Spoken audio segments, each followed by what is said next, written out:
नमस्कार दोस्तों, welcome to my equity school. आशा करती हूँ कि आपको हमारी चैनल के वीडियोस पसंद आ रहे हैं। दोस्तों, आज हम मिस्टर पराग पारिक के बारे में देखेंगे, जो सक्सेसफुल बिजनेसमैन और इन्वेस्टर में से एक थे। वो मुंबई से बिलोंग करते थे। कॉमर्स एंड इकोनॉमिक में मास्टर डिग्री लेने के बाद वो कुछ अलग करना चाहते थे, इसलिए उन्होंने एंटरप्रेन्योर मैनेजमेंट कोर्स के लिए अप्लाई किए थे।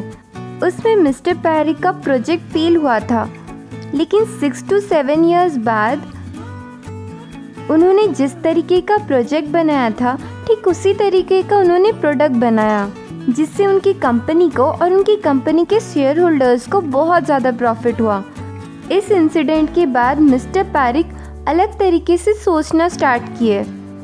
उन्होंने सोचा कि अगर वो कोई बिजनेस स्टार्ट करेंगे, उनको गवर्नमेंट ऑफिसेस के चक्कर काटने पड़ेंगे, एम्प्लॉयज़ और लेबर्स ढूंढने पड़ेंगे। वही वो अच्छी कंपनीज़ का फाइनेंशियल एनालिसिस और स्टडी करके उसमें इन्वेस्टमेंट करते थे। ऐसी कंपनीज़ में उन्हें अगर एग्ज़िट करना होता था, तो वो उस कंपनी के शेयर्स को बेचकर एग्ज़िट कर लेते थे। इस तरीके से वो अच्छे बिजनेस में इन्वेस्टमेंट करके और फिर करेक्ट टाइम में एग्ज़िट करके मैक्सिमम प्रॉफिट कमाते थे। इस तरीके से उन्होंने स्टॉक मार्केट में इन्वेस्टमेंट करना शुरू किए थे। 1983 में वो स्टॉक ब्रोकर बन गए। वो अलग तरीके से स्टॉक ब्रोकिंग का बिज़नेस चलाना चाहते थे, इसलिए वो बिज़नेस का स्टडी करते थे और स्टडी के बाद रिसर्च रिपोर्ट उनके कस्टमर्स के साथ डिस्कस करते थे। इस तरीके से उनके कस्टमर्स को बहुत ज़्यादा फ़ायदा हुआ। उनके रिसर्च रिपोर्ट्स फिर इंस्टीट्यूशनल कंपनीज़ के साथ शेयर करने लगे वो। इसकी वजह से बहुत सारे फॉरेन इंस्टीट्यूशनल इन्वेस्टर्स उनके क्लाइंट हो गए। की वजह से पराग पारिक फाइनेंशियल एडवाइजरी सर्विसेज आज इतना सक्सेसफुल बन गया। 2001 में उन्होंने इन्वेस्टमेंट डिसीजन और बिहेवियरल फाइनेंस का कोर्स किए। वैल्यू इन्वेस्टिंग और बिहेवियरल फाइनेंसिंग की वजह से उनकी इन्वेस्टमेंट फ़िलॉसफी में बहुत ज़्यादा चेंज आया। फिर उन्होंने म्यूचुअल फ़ंड का बिज़नेस स्टार्ट किए। उनकी म्यूचुअल फ़ंड स्कीम में उनके कस्टमर्स इन्वेस्टमेंट करते थे। वो हमेशा इन्वेस्टर्स को कहते हैं कि स्टॉक मार्केट में शॉर्टकट से पैसे नहीं कमाया जा सकता है।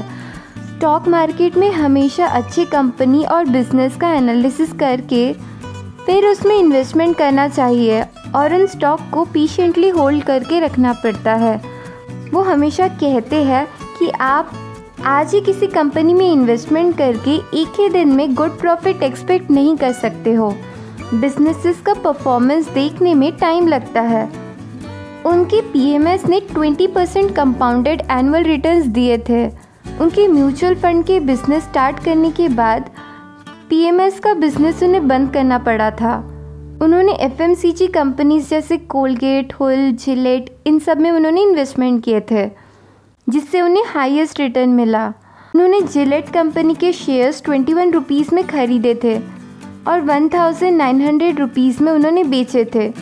उन्होंने इस कंपनी के शेयर्स को बहुत साल तक होल्ड करके भी रखे थे। वो वॉरेन बफेट के रूल्स को हमेशा फॉलो करते थे, इसलिए वो बर्कशायर हैथवे की मीटिंग्स भी अटेंड करते थे। 3 मई 2015 को वो बर्कशायर हैथवे के एनुअल मीटिंग के लिए जाते वक्त उनकी कार का एक्सीडेंट हो गया। मिस्टर पराग पारिक एक वैल्यू इन्वेस्टर थे। मिस्टर चंद्रकांत संपत उनके गुरु थे। मिस्टर पारिक ने बिहेवियरल फाइनेंसिंग के ऊपर बुक भी लिखे हैं।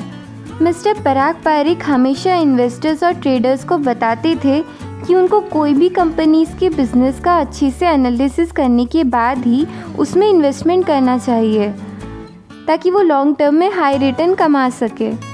दोस्तों, अगर आपको स्टॉक मार्केट को इन डिटेल में समझना है, तो माय इक्विटी स्कूल की तरफ से 16 टाइप के basic to advance stock market और इन्वेस्टिंग कोर्सेज को डिज़ाइन किया गया है, जो बिल्कुल फ्री है। और दोस्तों, एवरी संडे को जूम वेबिनार में आपको फ्री ऑफ कॉस्ट में अटेंड करने मिलेगा। अगर आप इन कोर्सेज में इनरोल करना चाहते हैं, तो नीचे दिए गए व्हाट्सएप नंबर पे मैसेज करें। व्हाट्सएप नंबर आपको डिस्क्रिप्शन में मिल जाएगा। तो दोस्तों, बने रहे हमारी YouTube channel my equity school के साथ ऐसे ही इंटरेस्टिंग वीडियोस के लिए, और इसे लाइक, शेयर, कमेंट, सब्सक्राइब ज़रूर करें। Thank you.